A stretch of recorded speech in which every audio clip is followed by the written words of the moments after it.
දවස ශ්‍රී ලංකාව වාසී හැමෝටම සුබ දවසක් කියලා ප්‍රාර්ථනා කරනවා. ඉතින් ඒ වුණාට සුබ දවසක් කියලා කිව්වට මම ඒක සුබ නෑ. ගොඩක් දිනෙට ඒක ලංකාවේ තියෙන වාතාවරණය තුල අද මැයි දවස. ඉතින් මැයි දවසේ හැමෝම මැයි පෙළපාලි උත්සව සකස් කරමින් තියෙනවා රටේ.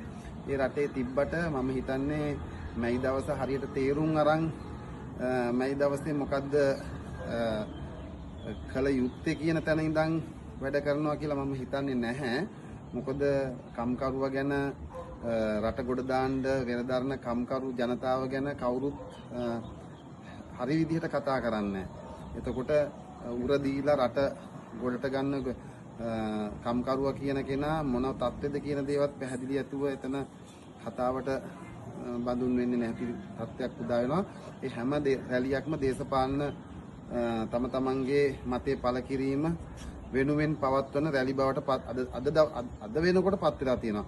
මීට අවුරුදු මම හිතන විදිය නම් කම්කරුවා අගයනවා කියන්නේ රට වෙනුවෙන් වෙරදරන තමන්ගේ පවුල රැක ගැනීමට උත්සාහ දරන ඒ පුද්ගලයාවට අද වගේ දවසක මම හිතන වඩේ නම් අඩුම ගානේ ඔය ස්ටේජ් එකක් උට්ට ගෙනල්ලා 10 අඩුම ගානේ එක ස්ටේජ් එකක 10 ගානේ ලෑස්ති කරලා එක මිනිස්සෙට රුපියල් 10ක තෑග්ගක් වවුචරයක් දීලා පොඩි සම්මානයක් දීලා ඒ රට වෙනුවෙන් වේසිලා ඒ කාර්යය කරන කම්කරුවට අපිට සලකන්න පුළුවන් නම් අන්න ඒක කම්කරු දවසක් බවට පත් වෙනවා. ඒ කම්කරුවට අවශ්‍ය දේවල් මොනවද? අපෙන් විය යුත්තේ මොනවද? එයා ඉදිරියට රට ගොඩ ගන්න එයාගේ අදහස් මොනවද? අපි මේ රට එකතු වෙලා ගොඩ ගන්නේ කොයි ආකාරයෙන්ද කියන එක තමයි එතනදී කතා කළ යුත්තේ. ඉතින් එහෙම දෙයක් සිද්ධ වෙන්නේ නැහැ. ඉතින් මම හැමෝගෙම මිලනවා මේ අවස්ථාවේ අපිට මේ අර පෝස්ටර් ගහලා අපි මේවා කරනවා මෙච්චර පිට්ටනි වලට ගෙන්නනවා කියන එකට වඩා අපි කොතනද ඉන්නේ කියලා. දැන් අපි මෙහෙම තත්යකට වැටලා තියෙනවා. ඩීසල් මිල ඉහළටම යනවා. ඉතින් ඒක ගියාම අපිට ගොඩාක් දැන් මටත් හැමෝටම දරා ගන්න බැරි තත්යකට උදා වෙලා තියෙනවා. එතකොට අපේ ආච්චිලා අම්මලා වගේ එතකොට එදා කුස්සියට ගියාම මම පොඩි කාලේ දැකපු දෙයක් තමයි මේ ඒගොල්ලෝ මේ හාල් උන් පොඩියට ගත්තාම හාල් කිලෝ එකක් ගත්තා කියමුකෝ. ඒ කිලෝ එකෙන් හාල් මිටක් අරගෙන වෙනම දානවා හැලියකට. ඒ කියන්නේ මුට්ටියකට. ඒ දාන්නේ මම ඇහුවා මොකද කියලා. නෑ පුතේ අපේ ගෙදර කවදා හරි දවසක සල්ලි නැති වුණොත් හාල් ගන්න මුදල් නැති වුණොත් මේ මිට දාන එකෙන් දවස් 5කට අපේ දරුවන්ට කන්න දෙන්න පුළුවන්. ඒ එක පවුලක 8 දෙනෙක් 10 දෙනෙක් හිටියා මට මතකයක් තියෙනවා. දැන් හැම ලංකාවේ පවුලකම ළමයි දෙන්න නැත්තම් එක්කෙනයි නැත්තම් ළමයි හදන්නේ නැහැ. ඒ තත්ත්වෙට රට පල්ලෙහාට යාම පවතිනවා. ඒ කියන්නේ ආර්ථික දුෂ්කරතාව නිසා. ඉතින් ඒ පවුලේ ඒ මුතුන් මිත්තු කරපු දේ අපි ඒක උතහාගත්ත නම් ඒක හරියට කියවා ගත්තනම් අද අපිට මෙහෙම වෙන්නේ නැහැ. ඒ අපේ මුතුන් මිත්තු කරපු දේවල් හරියටම හරි. ඉතින් ඒ වුණාට ඒව අතහැරලා දාලා යද්දි අපිට ගමනක් යන්න බෑ. එතකොට ඒකට හේතුව තමයි මේ නවීන පන්නේට අපි හැඩ ගැසීම. ඉතින් දැන් මොනවා කෙරුවත් කතාවට බඳුන් කරන්න ඕනේ ඩීසල්. අපි ඩීසල් පරිභෝජනය කරන රටක්. කියන්නේ අපි ඩීසල් මත රැඳෙන්නේ. Diesel petrol. ඉතින් දැන් මේ දෙක ඊටාම සීක්‍රසි ඉහළ යාම තුල අපිට ගොඩාක් දරුණු තාත්තකට අපි දැන් මුණ පාලා තියෙනවා.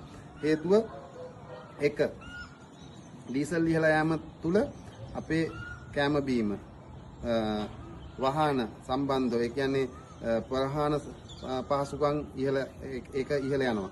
ඒකට ඒක ඉහළ යාම තුල මිනිස්සුන්ගේ පඩි වැඩි වීමකින් තොරව ජීවන වියදම ඉහළ ගිහිල්ලා. ඒ කියන්නේ ප්‍රවාහනය සම්බන්ධව ගත්තොත් මේ පාසල් වෑන්, එතකොට කුසි කර්මාන්තය, එතකොට දීවර කර්මාන්තය, අනිකුත් මේ ඇඟලුම් කර්මාන්තය ඔය සෑම කර්මාන්තයක් සඳහාම ඩීසල් අවශ්‍ය වෙනවා. ඒ ඩීසල් ඉහළ යාම තුල ඒවා ඉතාම වේගෙන් ඉහළට යනවා. ඉහළට ගියාම අපි නිෂ්පාදනය කරන දේ කරගන්න බෑ. දැන් ස්කූල් වෑන් පද්ධතියට ලොකු අකටුත්තක් සිද්ධ වෙමින් පවතිනවා. ඒතර ස්කූල් වෑන් වල යන ළමයින්ට ඒ කියන්නේ පාසල් ක්ෂේත්‍රයට අපේ ඉදිරි පරපුර අනාගත පරපුර අරන් යන්නේ පෞද්ගලික වාහන වලින්. ඒ ගොඩාක් දුරට වැහන් බස් වලින්. ඒකට ඒගොල්ලන්ට ඩීසල් මිල ඉහළ යාම තුල දෙමාපියෝ අතර ගැටණයක් ඇති වෙලා තියෙනවා. මොකද ඩීසල් ඉහළ යාම තුල ටයර් එකේ සිට හැම අමුද්‍රව්‍යයක්ම රබර් බුෂ් එක දක්වාම වැඩි වෙලා තියෙනවා. ඩීසල් පමණක් නෙමෙයි ඩීසල් ඉහළ යාම තුල එළවලු හැමදේම ඔය කවාකාව හැමදේම වැඩි වෙනවා. එතකොට ඒ පද්ධතිය ඉහළ යාම තුල දෙමාපියෝ අනිත් ක්ෂේත්‍රය අතරයි ගැටුම් මතුවෙනවා. එතකොට දෙමාපියන්ගේ වැඩිවීමක් නැති නිසා දෙමාපියෝ කැමති නැහැ ඒ වැඩි වෙන මිල දෙන්න. එතකොට ඒ ප්‍රවාහණය අඩු වෙලා තියෙනවා. දැන් මේ වෙද්දි අපිට වාහන ක්ෂේත්‍රය කරන කට්ටියට හෝ රටේ ලීසින් කරලා තියෙන හැමෝටම ලීසින් වාරිකයක්වත් ගෙවා ගන්න බැරි තත්ත්වයට ඇරලා තියෙනවා. මොකද ඩීසල් වැඩිවීම තුල ඉඳන් ටූරිසම් ක්ෂේත්‍රය පොලිනස්ලා ලංකාවට අඩු ප්‍රමාණයක් එන නිසා ඒ පද්ධතියත් වැටෙමින් යනවා. ඊට අමතරව පොඩි හයර් එකක් පවා කරගන්න බෑ ඩීසල් මිල වැඩි හයර් එක මිනිස්සු යන්නේ නැහැ. එතකොට මේ ක්ෂේත්‍රයෙන් වාහනෙට ඔයලා ගෙවන ලීසින් එක ගෙවා ගන්න මිනිස්සුන්ට බැරි වෙලා තියෙනවා. කරුණාකර මම රජයෙන් අතිගරු ජනාධිපතිතුමාගෙන් ඉල්ලීමක් කරනවා පුළුවන් නම් වාහන වලට ලීසින් සහනයක් ලබා දෙන්න කියලා. ඒ කියන්නේ ලීසින් ටික ඉදිරියට ගෙවාගෙන යන්න මොකක් හරි ක්‍රමවේදයක්. මේක ගෙවන්න අමාරු තත්යකට වැටලා තියෙන නිසා. ඉතින් ඒ ඉල්ලන ගමන් කියනවා මේවා මේ එක එක්කෙනාට බැන රණ්ඩු කර ඉන්නවට වඩා අපි මේක කොහොමද ගොඩගන්නේ කියලා හිතන්න ඕනේ. මේ රටක් හැටියට අපේ ගෙදර ආදර්ශයට ගත්තනම් අපිට පුළුවන් මේ තත්ත්වෙන් එළියට එන්න. ඒ කියන්නේ ගෙදර පවුල කියන්නේ රටේ අපේ ආණ්ඩුව. ඒතකොට ආණ්ඩුව දැනගන්න ඕනේ ගෙදර රැක ගන්නාසේ ගෙදර මූලිකයා ජනාධිපතිතුමා ඇතුළු අනිත් හැමෝම විපක්ෂයත් ඇතුළු හැම පක්ෂයකටම මම කියන්නේ මේ අපේ රට රැක ගන්න ඕනේ. මේ මුතු කැටය. මේ ලෝකේ තියෙන ලස්සනම රට මේ. එතකොට මේ මුතු කැටය වැටෙමින් පවතින දෙන්න නරකයි මේක ඉහළට ගන්නම ඕනේ. අපිට මේක කරන්න මහ ලොකු දෙයක් නෑ. මේක ලස්සන රටක්. මේක කළමනාකරණය කරන්න නැතිකමයි තියෙන්නේ. අපේ රටේ තියෙන්න ඕනේ ඩීසල් අරමුදලක්. මොකද ඩීසල් ඉහළ ගියාට ජනතාවට ඒ බර දෙන්නේ නැතුව කියන්නේ ඩීසල් ඉහළ ගියා කියලා ජනතාවට කොහෙත්ම ඒ බර දෙන්න නරකයි. එතකොට ඒ ඩීසල් සම මට්ටමක තියාගන්න. ඒක එහෙමනම් කොහොමද අපි ඒක තියාගන්නේ? ඒකට අපිට පුළුවන් වෙලාවකට අපි ඩීසල් අරමුදලක් සකස් කළ යුතුයි. ඒකේ එන ලාභ ආපු වෙලාවක ඒ ලාභේ ඩීසල් අරමුදල තියාගෙන ඒක පොලිය බැංකුවක තැන්පත් කරලා ඒ තැන්පත් කරන එන පොලියෙන් පමණක් මේ වගේ අවස්ථාවක අපි කියමු රුපියල් 100ක් වැඩි වුණා කියලා ඒ රුපියල් 100 ආණ්ඩුවෙන් දාන්න ඕනේ. දාලා ජනතාවට බරක් නොවි තියෙන්න ඕනේ. එතකොට කුසිකර්මාන්තයට ප්‍රශ්නයක් වෙන්නේ නැහැ. එතකොට ප්‍රවාහන ක්ෂේත්‍රයට ප්‍රශ්නයක් වෙන්නේ නැහැ.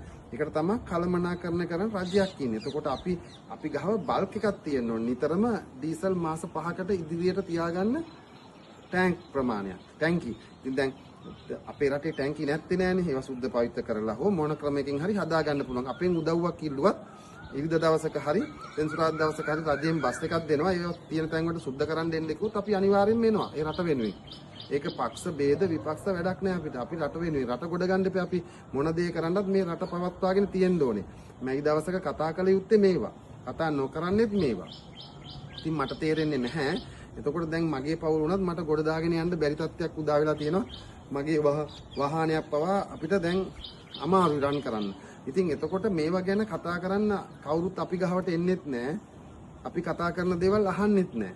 එතකොට මේවා ඔළුවට අරගෙන මේ ඩීසල් අරමුදලක් තිබ්බනම් අර ඒක යහපැත්තට තල්ලු කරලා මේ වැඩි වෙන ජීවන වියදම අඩු කරන්න පුළුවන්. එතකොට ජනතාවට බරක් නොදී සම මට්ටමේ තියාගන්න තමයි ආණ්ඩුවක් ජනතාව පත් කරලා අරින්නේ. එතකොට නැත්තම් අරහෙන් උඩ යද්දි වැඩි කරන්නත් පල්ලෙහ යද්දි අඩු කරන්නත් නෙමෙයි. එතකොට ඒ ඩීසල් අරමුදලක් ගැන මම හැම වෙලාවෙම කියන්නේ ඒ අරමුදල අපි ගොඩාක් දීර්ඝ කාලයක් තිස්සේ මම කියනවා දැන් අවුරුදු 6-7ක් තිස්සේ ඩීසල් අරමුදලක් ගැන ඒ අරමුදල තියාගෙන හිටියානම් ඕනම වෙන රජයක් ඒක පාවිච්චි කරන්න පුළුවන්. ඒ රජය අලුතෙන් ආවා කියලා ඒ අරමුදල නතර කරන්න නරකයි. ඒ අරමුදලෙන් තමයි අර ඩීසල් බොරතෙල් බැරළ ඉහළ යද්දි සහ පහළ යද්දි අපි පාලනය කරන රටක් හැටියට. එතකොට මෙච්චර බරක් මිනිස්සුන්ට දරන්න බෑ. ඒ නිසා මේ කම්කරු දවසේ මම ඉල්ලීමක් කරනවා ජනතාවට මෙහෙම විදුලි බිල සහ ඩීසල් වැඩිවීම පෙට්‍රෝල් වැඩිවීම දරන්න බෑ. ඉතින් අපි මේ රටක් හැටියට මම හැම තුමා ඇතුළු ආණ්ඩුවෙන් සහ විපක්ෂ නායකතුමා ඇතුළු අනිත් හැම පක්ෂ වලින්ම ඉල්ලනවා මේක මොකක් හරි තැනකට මේ රට අපිට අරන් දෙන්න. අපිට මේ අපි ජනතාව වශයෙන් අපි ඉල්ලන්නේ අපිට මේකට හරි අපහසුතාවයක තියෙන්නේ. මිනිස්සු එක එක්කෙනා අතර ගැටුම් ඇති වෙන්න හටගෙන පටන් ගන්න හේතුව අපි වාහනයක් කරනවා ස්කූල් වෑන් එකක් කරනවා කියමුකෝ. ඒ ස්කූල් වෑන් එක අපි පීස් වැඩි කරනවා. ඒ පීස් වැඩි කරපුවා වාහන පීස් වැඩි කරපුවාම දෙමාපියන්ට ඒක දරන්න බෑ. ඇයි දෙමාපියන්ට පඩි වැඩි වීමකින් තොරව තමයි වෑන් පීස් එක වැඩි වෙලා තියෙන්නේ. එතකොට ඒ ළමයි බස් එකගෙන යනවා නැත්තම් පයින් අරන් යනවා නැත්තම් ඉස්කෝලේ අරින්නේ නැහැ. ඒ දැන්ට ගොඩක් ළමයි ඉස්කෝලේ යන්නේ නැති ළමයිනුත් ඉන්නවා. මන්ද පෝෂණයෙන් පෙළමින් පවතිනවා. දැන් වේල් 3ක් කාපු මිනිස්සු වේල් 2 බවට පත් වෙලා. 2 කාපු මිනිස්සු 1 බවට පත් වෙලා. 1 කාපු මිනිස්සු භාගේ බවට පත් වෙලා. සමහරු වතුර බීලා ළමයාට පාන් භාගේ දීලා ඉන්න තත්ත්වයක් තියෙනවා. ඉතින් එහෙම රටක තමයි අපි දැන් භාගයක් ජීවත් වෙන්නේ. ඉතින් ගෝවි මහත්තයා ගැන හිතන්න කෘෂිකර්මාන්තය වැටෙන්න දුන්නොත් අපිට තැනක් නැති වෙනවා මේ රටට. ඒ ගැන අනිවාර්යයෙන්ම හිතන්න. දීවර කර්මාන්තය ගැන හිතන්න. ඔය හැම බලධාරියාම එතකොට අනිත් ක්ෂේත්‍රය ගැන වඩු කර්මාන්තය, පෙදරේරු කර්මාන්තය, ඇඟලුම් කර්මාන්තය, වාහන ක්ෂේත්‍රය මේ හැම දෙයක්ම හිතලා ඔයගොල්ලෝ ඔළුවට අරගෙන මේක මොකක් හරි තැනකට අපේ දරුවෝ වෙනුවෙන් අපිට අරන් දෙන්න. මේ කිසිම පක්ෂයකට මේ විරුද්ධව නෙමේ අද වගේ දවසක අද පොයේ දවස මේ කතා කරන්නේ මේ රට එක තැනකට ගන්න බලාගෙන. එතකොට මේ ගන්න බලාගෙන එකතු වෙලා මේ තැන කොතනද කියලා ඔයගොල්ලෝ තීරණය කරන්න සාකච්ඡා පවත්වලා විද්වතුන්ගෙන් අදහස් අරගෙන මේක හරි තැනකට ගන්න. මේක අරගෙන ඊට පස්සේ ඕගොල්ලන්ගේ දේවල් රණ්ඩු කරන ඒවා කතා කරන ඒවා එක එක්කෙනා විවේචනය කරන දේවල් එදාට කරන්න. මේ රට තැනකට ගත්තට පස්සේ මේම අපි එකාට එක එක්කෙනාට විරුද්ධව වැඩ කරන්න ගියොත් මේ රට පල්ලෙහාට යනවා. ඊටු ටිකක් පැටනුනම ගොඩ ගන්න හරි අමාරුයි. ඉතින් අපි ඒ තැන හදාගමු. මම ඉල්ලීමක් කරන හැමෝගෙම මේ අවස්ථාවේ මේ දවස කියන්නේ කම්කරුවව අගයන්න ඕන දවසක් මිසක් එක එක්කෙනා විවේචනය කරලා එක එක්කෙනා කරපු වැරදි කතා කරන දවසක් නෙමෙයි බවට පරිවර්තනය කරගෙන මම වැඩිපුර උගත් කෙනෙක් නෙමෙයි මහලොකුවට ඔය විශ්වවිද්‍යාලයේ ගිහිල්ලා එහෙම උගත් කෙනෙක් නෙමෙයි. ඒ වුණාට මට තේරෙන හැටියට තමයි මම මේ කිව්වේ. මගේ කටින් කාට හරි වැරද්දක් සිද්ධ වුණා නම් ඒකට සමාව ඉල්ලනවා. ඒ වුණාට මේ රට එක තැනකට ගන්න අහිංසක මිනිස්සු සහ මමත් ඇතුළු අනිත් ජනතාවත් දැන් ඉන්නේ හරිම දුකෙන්. ඒ කියන්නේ තමන්ගේ ආර්ථිකය වෙනදා 50000කින් ජීවත් වුණා නම් අද ඒක 75000 වෙලා. උදාහරණයක් ගත්තොත් මේ දෙක අතර පරතරය 25000ක්. ඒක වැඩි වෙනවා තමන්ගේ ජීවත් වීමේ අරගලයේ උදෙසා. ඉතින් මේක ගැන හිතලා බලධාරීන් රටේ ජනාධිපතිතුමා මේ ගැන කාරුණිකව ඉල්ලීමක් කරනවා. මේ ගැන සලකා බලන්න මෙන් අද වගේ දවසක කරන්න ඕනේ අපි පිට්ටනිවල පුරවන ප්‍රමාණය සහ එන මිනිසුන් ප්‍රමාණය ගැන නෙමෙයි රටේ ජනතාව අදත් මමත් වැඩ කරලා තමයි මේ මොහොතේ මෙතනට ආවේ. අද මේයි පළවෙනිද මමත් වැඩ කරලා ආවේ. නැත්නම් අපේ ගෙදර ජීවත් කරවන්න බෑ. ඉතින් ඒ නිසා මේක හොඳට හිතට අරගෙන අපේ ඩීසල් මිල පුළුවන් නම් පල්ලෙහාට අරන් දෙන්න. නැත්නම් දෙමාපියන්ට මේක කරන් යන්න බෑ. ක්ෂේත්‍ර ගණනාවක් පල්ලෙහාට යනවා. ඇඟලුම් කර්මාන්තයේ විශේෂයෙන්ම පල්ලෙහාට යනවා. වාහන ක්ෂේත්‍රයේ අනිත් කෘෂි කර්මාන්තයේ හැමෝම පල්ලෙහාට යනවා. ඉතින් මේවා හිතලා මේ ලස්සන මුතු කැටය තව ටිකක් එන බලධාරීන් හැමෝම මතක තියාගන්න මේක හොඳට රැකගෙන යන්න. ඉතින් වෙන කියන්න දෙයක් නැහැ. මේකෙන් ගන්න පුළුවන් දෙයක් නම් පුළුවන් නම් ගන්න. අනිත් එක අවසාන වතාවට ඉල්ලීමක් කරනවා වගුරු බිම් මුතුරාජ වෙල පරිස්සම් කරගන්න. හුස්ම පොද ගන්න තියෙන්නේ එකයි. ඒක පරිස්සම් කරගත් දවස තමයි අපි බස්නාහිර පළාත රැකෙන්නේ. ඒකෙත් පුළුවන් අපිට ඕනනම් දීවරක ඒක සුද්ධ බද්ධ කරලා ගැඹුර හරලා දීවරයන්ට මේ කියන්නේ අපි මාළු දාලා ලස්සන්ට ඒක හදලා ටුරිසම් වලට පොඩ්නස්කට ඒකෙන් යන්න බෝට්ටු යන්න ඒක මෝටර බෝට්ටු නෙමේ සාමාන්‍ය පාරු වගේ දේවල් ඒකේ ලස්සන බලන්න පුළුවන්. ඒක කවදා හරි දවසක ගොඩ කරලා ඒක නැති කරලා දැම්මොත් සම්පූර්ණයෙන්ම කොළඹත් සම්පූර්ණයෙන්ම යට වෙනවා. ඉතින් ඒකත් මේ වෙලාවේදී ඉල්ලීමක් කරන ගමන් මගේ වචන සුවල්ප ඉවර කරනවා. මේවා මගේ මේ වචන වලින් දෙකක් හරි ගන්න පුළුවන් නම් ගන්න බලධාරීන්. මේ එක බලධාරියෙක් එක්කවත් මම තරහත් නැහැ. මම විරුද්ධත් නැහැ. හැබැයි මේ අපේ අහිංසක දරුවන්ගේ අපේ කාලය ඉවරයි. අපේ අහිංසක දරුවන්ගේ රට එක තැනකට ගන්න එකතු වෙන මෙන් කරුණාවෙන් ඉල්ලා සිටිනවා සෑමෝගෙම දෙවි පීතයි බුදු සරණයි හැමෝටම ජේසු පීතයි.